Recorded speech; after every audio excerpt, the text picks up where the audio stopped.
Amma immoo what is bearish engulfing candle kan jedhu wal faana ilaallaa jechuudha. Akkuma reefu yeroo bullish engulfing candle ilaallu piraayisiin bullish engulfing kan agarsiisu yeroo down trend agarsiisaa turee fi support levelii gahee reversii gara oliitti ol deebi'uu barbaadu uumamaa jennee jechuudha. Amma immoo bearish candle engulfing candle kun immoo faallaa haree buusanii jechuudha. Piraayisiin jalarraa gara oliitti deemaa ture. Erga piraayisiin naannoo kii resistant levelii gahee booda gad deebi'uuf anticipation akkasii kan nuti fudhannu kan nu taasisudha jechuudha. Kanaaf small bullish candle followed by larger bearish candle that fully engulfs the previous one. Kanaafuu formation akkamii jechuudha? Small bullish candle bullish candle xiqqishoo takkaatti deemaa ture jechuudha. Maaliif piraayisiin jalarraa haala kanaan ol deemaa dhaqeeti naannoo kanatti maaltu ture? Resistaansii ture jechuudha. Piraayisiin gaafa resistaansii jennu kan haala kanaan higher low jechaa deemee kii resistaansii levelii kana eegee booda baayiroonni maal godhuuf yaalii godhanii kii levelii kana cabsee akka inni ol ba'uuf yaalii godhanii jechuudha.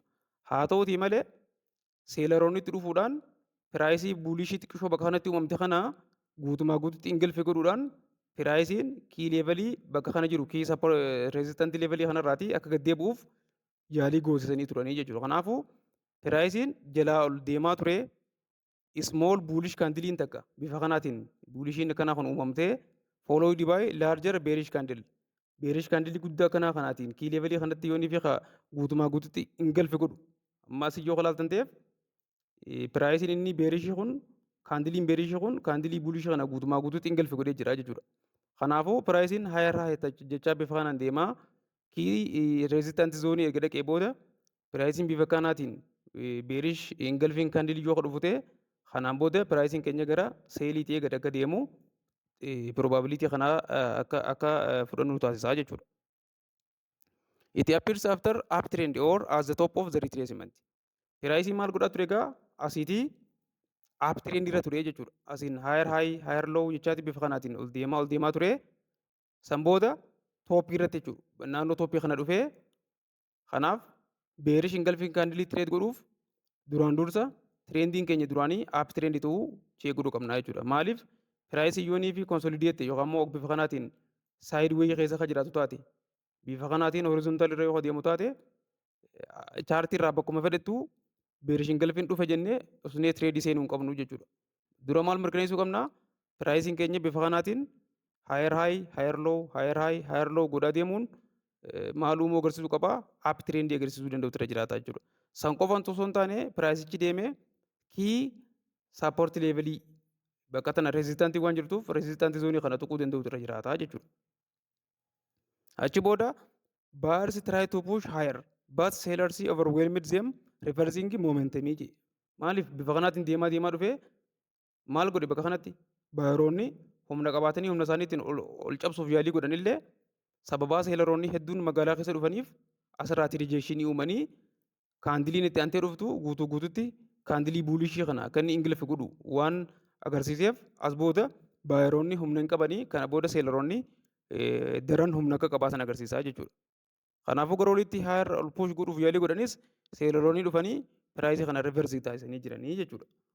Kanaaf piraayisiin bifa kanaatiin jala ol deemaa dhufee eega resistaansii zoonii seenee booda beerishiin buulishii ture kaandiliin buulishii ture xiqqishoon sun kaandilii guddaa buulishiitiin bifa kanaan ingilfi taanaan piraayisiin kana booda gad deema jennee antisipeet godhuu dandeenya jechuudha. Amma immoo beerish ingilfiin kaandilii kanaan bifa kamiitiin tireed goonaa? Tooftaa akkam fayyadamneeti haala kamiitiin tireed goonaa haja'u kan wal faana ilaalu ta'a jechuudha. Inni dura identify bearish engulfing after uptrend jechuudha. Piraayisiin jalarraa ka'ee bifa kanaan akkanatti ol deemaa deemee bakka resistaansii zoonii kana eega ga'ee booda yooniif bearish engulfingiin dhufe qofa tireedii fudhanna malee osneetuma chaartuma jidduutti bearish engulfiin dhufeef tireedii fudhachuu hin qabnu jechuudha. Kanaaf inni dura bearish engulfiin kun bakka ishiin itti uumamte tirendii uptrend irratti uumamuu akka kanatti higher low jecha piraayisiin eega gubbatti ol deeme booda kaandilii buulishii xiqqishoon tokko beerishii guddaadhaan ingilfitoosaa mirkaneeffachuu danda'uu qabnaa jechuudha. Achi booda confirm next candle close lower. Fakkeenyaaf dhufee eega bifa kanaan fakkeenyaaf piraayisiin asii deemaa dhufee as dhufee booda kaandiliin buulishiin xiqqishoon tun uumamtee beerishiin guddaan kun dhufee kaandilii kana guututti ingilfi godhuusaa mirkaneeffachuu danda'uu qabnaa jechuudha. Kanaafuu kana godhuuf immoo kaandiliin lammaffaa isiin beerishii sun hara gadiitti loowar taatee cufamuu danda'uu qabdi jechuudha. Fakkeenyaaf asitti kaandiliin magariisni kun buulishiin kun xiqqaa ture beerishii kun dhufeeti gara gadii kiloos ta'e jechuudha. Gara gadii kiloos ta'e jechuun piraayisiin bakka kanarraatii riversi ta'ee gara gadiitti akka deemutu tilmaama akkasii akka nuti fudhannu nu taasisaa jechuudha. San booda bakki nuti itti seelii fudhannu seel poozishinatti fudhannu eessa jechuudha.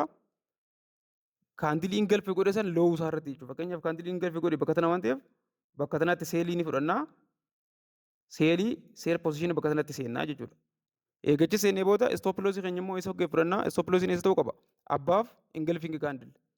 Kaandilii diimaa buulishi kaandilii kana ingilfi godhe kana gubbatti istooppiloosii bakka kana ni keenyaa. Intirii eenyisarra fudhannaa inni kaandilii buulishii san ingilfi godhuudhaan kaandilii magariisa kanaa gadi cufamee fi beerishi kaandilistiikii uume kanarratti seel poozishinii ni seennaa. Istooppiloosii keenya kaandilii xiqqishoo baay'ee turte san mataa gubbaa isaa irratti ni keenyaa. Teek piroofiitiin keenya immoo isa ta'uu danda'a. Saappoortii leevalii fuuldura kana jiru fakkeenyaaf naannoo kana saappoortiin ni jira. Naannoo kanallee saappoortiin ni jira. Bakka kanallee saappoortiin ni jira jechuudha. Kanaaf eegaa asitti seelii seennee booda teek piroofiitii keenya kan duraa bakka kana kaachuu ni dandeenya. Teek piroofiitii lammaffaa as kaachuu ni dandeenya.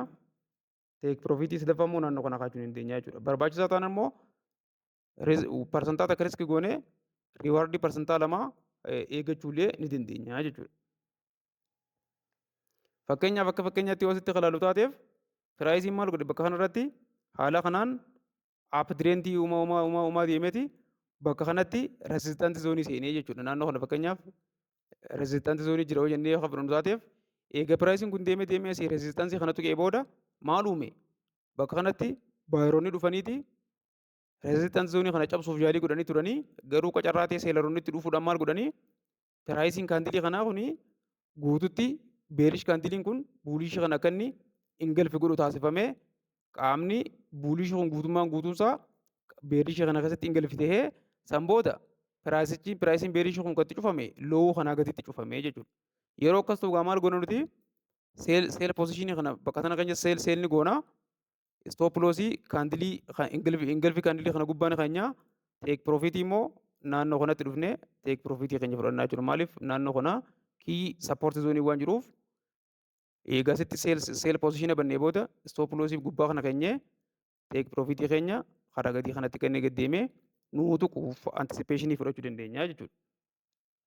Fakkeenyaaf immoo fakkeenya biraa yoo ilaallu taateef piraayisiin kun asirraa ka'ee haala kanaan ol deemaa dhufeeti naannoo kanatti maal argatee rezistaantii zoonii argatee jechuudha.